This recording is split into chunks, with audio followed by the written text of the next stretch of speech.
हम लोग कभी कभी मन की शांति के लिए कुछ कार्यक्रम करते हैं। क्या करते हैं?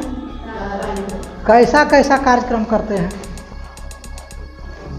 जीवन में शांति के लिए हम लोग क्या करते हैं? मौन और क्या करते हैं? प्रे प्रार्थना, पूजा पाठ, धर्म कर्म। तो हमारे देश में अनेक महापुरुष हुए जिन्होंने यह बतलाया है कि मन की शांति के लिए, जीवन के आनंद के लिए हमें क्या करना चाहिए। ये जो पूजा पाठ हैं, तरह तरह के धार्मिक विधान हैं, इनका हमारे जीवन में क्या मतलब है। ऐसे ही एक महापुरुष हमारे यहाँ हुए कबीर। लोग इन्हें कबीर दास भी बोलते हैं। आज से 500 वर्ष पहले ये हमारे देश में पैदा हुए कबीर, उत्तर प्रदेश में। ये जिस परिवार से आते थे, उस परिवार का काम था कपड़े बुनना। तो कपड़े बुनने का जो काम करते हैं उनको क्या बोला जाता है? जुलाहा या बुनकर। यह इनके परिवार का माहौल था।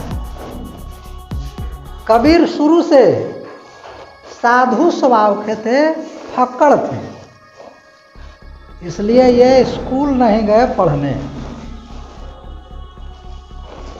अशिक्षित कह सकते हैं आप, अनपढ़ कह सकते हैं आप, लेकिन ये जाहिल नहीं थे।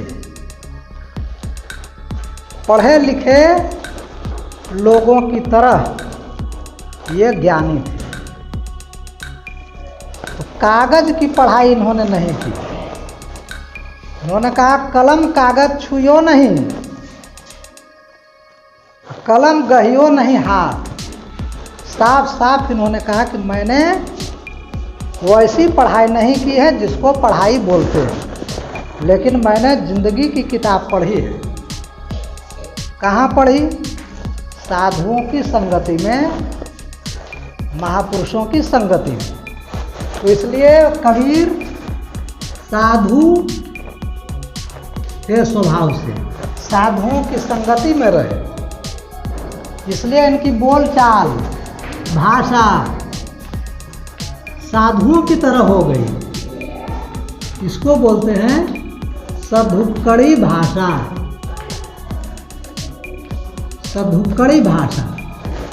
और चूंकि साधु संत अलग अलग प्रांतों के हैं, अलग अलग भाषा बोलने वाले हैं, अलग अलग बोलियां बोलने वाले हैं, इसलिए कबीर दास के पदों में तरह तरह की भाषाओं के शब्द आते हैं। साहित्य में इसे कहा गया सधुक्कड़ी भाषा। आज हम लोग कबीर के साहित्य में से कबीर का एक पद पढ़ेंगे। छोटा सा पद है जिसमें कबीर ने जीवन की कुछ सच्चाइयों की ओर इशारा किया है। जीवन कैसे सुंदर बने इसकी ओर इशारा किया है। क्या किया है यह हम लोग देखेंगे। तो कबीर ने कहा, मोको कहाँ ढूंढे बंदे, मैं तो तेरे पास में।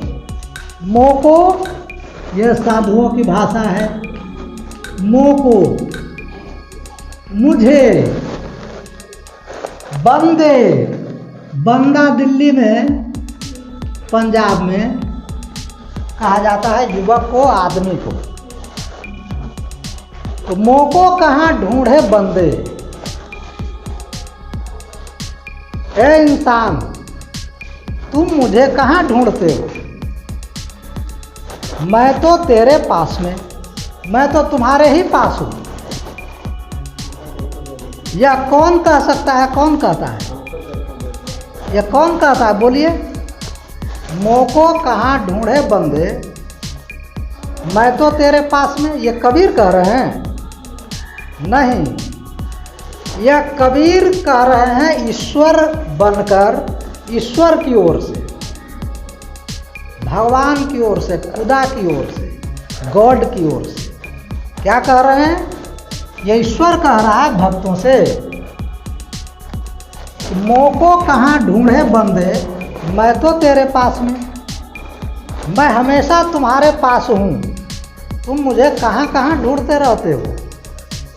तो कहाँ ढूंढते हैं हम लोग? आगे इस पद में आया है कि दुनिया के लोग, अलग अलग धर्मों के लोग ईश्वर को कहाँ ढूंढते हैं। और क्या कहा गया है? एक प्रसिद्ध उक्ति है इंग्लिश में, गॉड इज वन, एक है ईश्वर, एक ही है। हम अपनी अपनी सुविधा के कारण अलग अलग नाम से पुकारते हैं, भगवान, अल्लाह, खुदा, गॉड। तो क्या है, कहाँ ढूंढते हैं? नाम देवल, देवल देव शब्द है, देव शब्द है, देवता का स्थान, देवताओं की जगह। मंदिर, मंदिर का असली मतलब होता है घर। मंदिर का असली मतलब क्या होता है? घर। मन मंदिर, मन रूपी घर। तो देवताओं का घर को ही पंजाबी भाषा में देवल बोलते हैं, सन्नी देओल, है ना। एक हीरो का नाम है सन्नी देओल, और टाइटल है देओल या देवल, देव मंदिर। तो मंदिरों में ढूंढते हो। नाम है मस्जिद, मस्जिदों में ढूंढते हो। ना कावे कैलाश में, काबा मुसलमानों का प्रसिद्ध तीर्थ है काबा। मक्का शरीफ, मक्का शरीफ,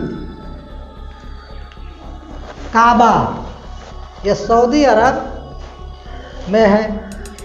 तो मुसलमान वहाँ जाना जीवन का सौभाग्य समझते हैं, एक बार जरूर जाना चाहते हैं। तो ये स्थान है जहाँ हम लोग जाते रहते हैं। तो ईश्वर भक्तों से कहता है कि मैं वहाँ नहीं हूँ जहाँ तुम ढूंढने जा रहे हो। ना तो मैं मंदिर में हूँ, ना मैं मस्जिद में हूँ, और न काबा में हूँ, और न कैलाश में हूँ। कैलाश पर्वत क्या कहा गया है? ये हिंदुओं में एक देवता का घर बतलाया गया है, स्थान बतलाया गया है। किसका? हाँ, शंकर। हिंदू मानते हैं कि कैलाश पर्वत पर शंकर भगवान पार्वती के साथ रहते हैं। तो ये सारे प्रतीक क्या हैं?